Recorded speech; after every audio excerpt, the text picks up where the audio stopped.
Hello people, hope you are doing good and మీరు నా travel series part 1 part 2 part 3 చూడకపోతే వెళ్ళి చూసేయండి. And this is the part 4 of my Arunachalam trip అనమాట. మేమైతే ఫుడ్ తినేసి గిరి ప్రదక్షిణకి స్టార్ట్ అయిపోయినాము. అండ్ అప్పటికి కొంచెం ఎండ ఉండింది, కాకపోతే ముందే దేవుడి దగ్గర దీపం ముట్టించేసి స్టార్ట్ అయినాము. అండ్ రోడ్ అయితే నిజంగా చాలా హారిబుల్ అంటే హారిబుల్ ఉండే, ఎండకి రోడ్కి సరిపోయింది అనిపించింది మాకు. బెస్ట్ రుచి తక్కువ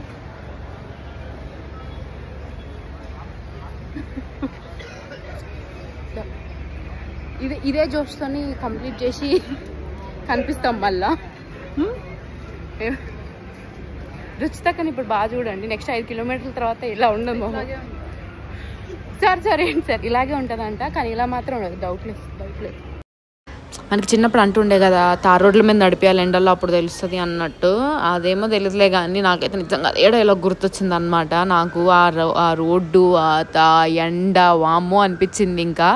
బట్ స్టిల్ మేము అంత ఫాస్ట్గా నడిచేసాం. ఇంకా after 6.5 kilometres, this is us after 6.5 kilometres మంచిగా ఆగుతూ మంచిగా కాసేపు కూర్చుంటూ నడుచుకుంటూనే వెళ్ళామన్నమాట. ఇంకొంచెం ఎండ తగ్గిపోయింది కాబట్టి మాకు పర్లేదు అనిపించింది. ఇంకా ఎండలో ఉంటే బాబోయ్ చుక్కలు కనిపిస్తుండే ఇంకా మాకైతే. అండ్ దారిలో ఈ క్యూటీస్ మాకు కనిపించాయి అన్నమాట. అండ్ భలే అనిపించాయి, కానీ చాలా ఉండే ఇంకా ముందు.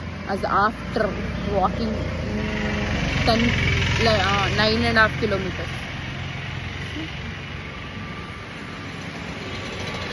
ఎలా ఉంది మాస్టరు చెప్పండి.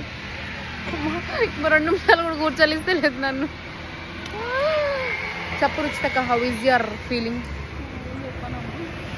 ఆమె ఏం చెప్పే పరిస్థితిలో లేదని రుచితక్క చెప్తుంది గైస్. నిద్రపోతుంది. అండ్ అక్కడక్కడ ఆగుతూ కొంచెం వాటర్ తాగుతూ సోడా తాగుతూ అటు ఇటో మేనేజ్ చేసుకొని, and we manage to reach main gopuram అనమాట ఫర్ దర్శనము. అండ్ అప్పటికి కూడా నైట్ అయిపోయింది, ట్రాఫిక్ స్టార్ట్ అయిపోయింది అనమాట. అండ్ ఇది అరౌండ్ 8 o'clockకి, అండ్ గుడి 8:30కి క్లోజ్ చేసేస్తారు. అప్పటికే మేము ఇంకా 2.5 కిలోమీటర్స్ ఇంకా నడవాలి గుడి గోపురం దగ్గరికి. మేము ఎలా నడిచామో నిజంగా దేవుడికే తెలియాలి. మాకు ఇంకా గోపురం కనిపించేసరికి నాకైతే మస్తు హ్యాపీగా అనిపించింది.